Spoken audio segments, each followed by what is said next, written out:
Els volcans de la Garrotxa, com a volcans, són una merda. Perdoneu, però algú ho havia de dir. Hola, buscadors. Una altra de les frases equivocades i que indueixen a molts errors és t'estimo amb l'ànima o t'estimo amb tota l'ànima. La frase no és que sigui mentida, ¿vale? L'ànima estima, i per tant és que és pur amor. L'ànima no sap fer altra cosa que estimar. Però no es refereix a això, quan es diu jo t'estimo amb l'ànima. Es refereix a algo molt profund que té... Bueno, és quasi com una espècie de segell de qualitat, no? Perquè no és un amor de sexe o per 4 dies, sinó és amb l'ànima, t'estimo amb l'ànima, és totalment de m'entrega no sé què. Vale. Però quan es refereixen a això, en realitat, no estan parlant de l'ànima. Estan parlant del cos astral, de les emocions. Aquesta paraula ànima indueix error perquè s'ha confós des de fa temps, mil·lennis ja realment, amb una barreja entre l'ànima i el cos astral. Nosaltres estem formats del cos físic, el cos emocional o astral, que és el mateix, el cos mental, i després per sobre hi ha l'ànima. Hi ha més coses, però deixem-ho així, hi ha l'ànima, ¿vale? Aleshores, antigament, a l'antiguitat, la gent, el ser humà, no tenia contacte amb l'ànima, no podia, hi havia una barrera que no permetia connexió. De fet, la majoria de la humanitat encara no tenen contacte amb l'ànima, ¿vale? Però hi havia un salt tan gran que era desconeguda l'ànima.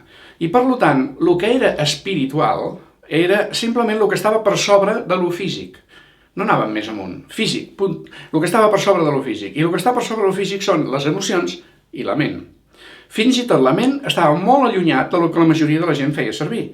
Vivia en el cos físic i en els desitjos. Les emocions, els desitjos. El cos astral era el que dominava. Però com que era no físic, era espiritual. La paraula espiritual es feia servir per això. Aleshores, quan algú volia dir alguna cosa molt elevat, com que la religió deia que nosaltres tenim una ànima, que ningú sabia que se pogués anomenar cos astral, no? Però és igual, aquest cos astral era l'ànima. I per això hi ha una confusió entre ànima real de debò, que no té res a veure amb el cos astral, i les emocions. Per això és el cante con el alma, el cante hondo, que en realitat sembla que s'estan morint. L'ànima no pot provocar quejios ni dolores, ja t'ho ben asseguro, és el contrari. L'ànima és pura bellesa, goig, amor, pau, benestar, jo què sé, tot el que és positiu és de l'ànima. Aleshores, si tu logres cantar amb l'ànima, de debò, doncs seria un cant dels àngels. I t'asseguro que el flamenc, o qualsevol cançó, no és que em vulgui posar amb el flamenc, ni molt menys, qualsevol cançó que fa sortir l'ànima, en realitat està fent sortir les seves emocions, res més. El cos astral, les emocions. Bones o dolentes, depèn, això no importa, però són emocions. Per això quan es diu t'estimo amb l'ànima, en realitat t'està dient t'estimo molt, te desitjo molt, tan intens que ja no pot ser més. Vale, d'acord, però són emocions. I un problema que hi ha és pensar que les emocions tenen duració, tenen durada, llarga durada. No.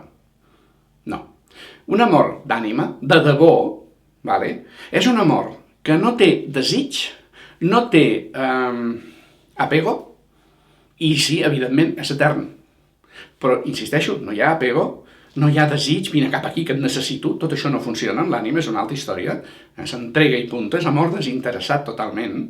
En canvi, l'amor emocional del cos astral és el vivim més intensament, perquè és amb el que connectem en seguida i estem molt aplicats a fer-ho, en canvi l'ànima està tan llunyana que quasi no la notem, doncs la sentim molt intensa i funciona com totes les emocions.